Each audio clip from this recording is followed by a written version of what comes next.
Bismillahirrahmanirrahim. Assalamualaikum warahmatullahi wabarakatuh. Nama saya Muhammad Haikal bin Rozaini, nombor metrik 077230.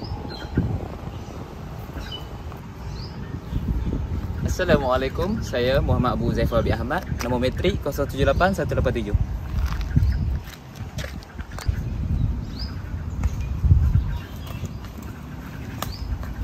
Dalam video ini kami akan membahaskan berkaitan dengan Hadis 33 di dalam hadis 40.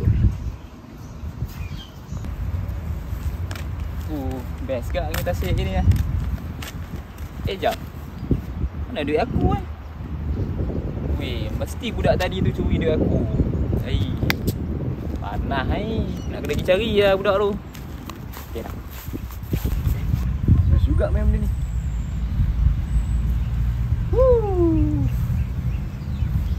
Ui, berangin juga kat atas sini. Abu! Haikal.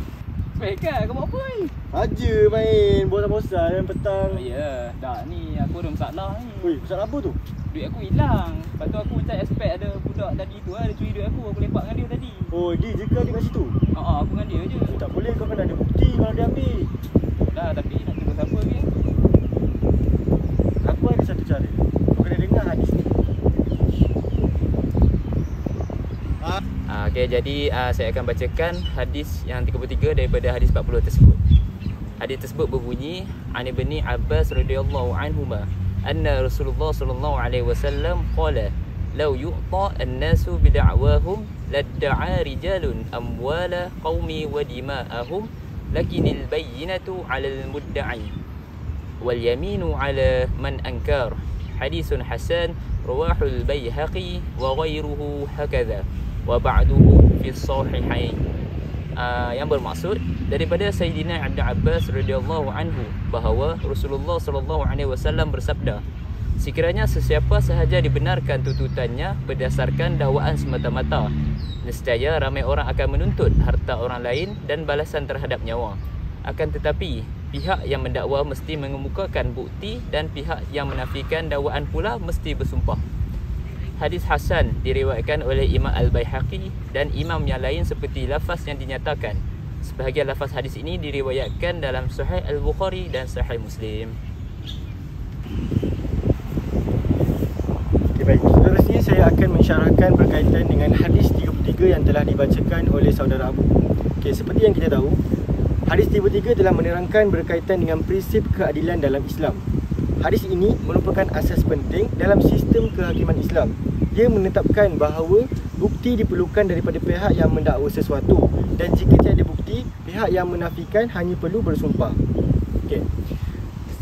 Ringkasannya, orang yang menuduh seseorang perlu mengemukakan bukti, dan orang yang dituduh jika ingin menyelamatkan dirinya, dia perlulah bersumpah kerana dia tidak melakukan perkara itu.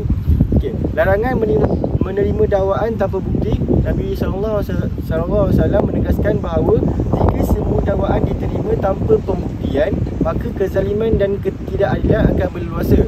Akan ada individu yang mendakwa, memiliki harta atau bahkan menuduh pembunuhan sesuka hati. Hadis ini menjadi asas dalam fiqh perundangan Islam dan digunakan dalam mahkamah syariah dalam menyelesaikan sesuatu kes. Keadilan tidak boleh dicapai tanpa sistem bukti dan sumpah. Jika orang yang menuduh mengemukakan bukti, dan seterusnya hakim akan membuat keputusan berdasarkan bukti yang dikemukakan oleh orang yang menuduh dan sumpah yang dibuat oleh orang yang menafikan tuduhan. Asas inilah yang perlu diikuti oleh setiap yang ingin mengemukakan tuduhan dan menafikan tuduhan, kerana Islam menitik beratkan keadilan dalam semua perkara. Allah Subhanahu Wa Taala telah berfirman dalam surah An-Nisa ayat 58, wa iza hakamtum bainan nas an tahkumu bil adl. Terjemahannya, dan apabila kamu menjalankan hukum di antara manusia, Allah menyuruh kamu menghukum dengan adil. Sekian daripada saya, terima kasih.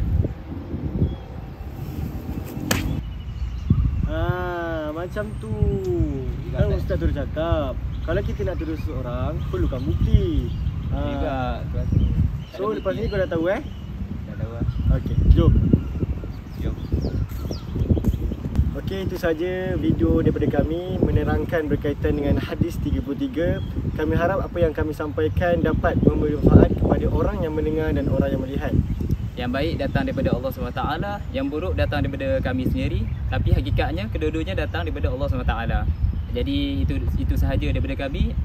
Wabillahi taufiq wa hidayah. Assalamualaikum warahmatullahi wabarakatuh.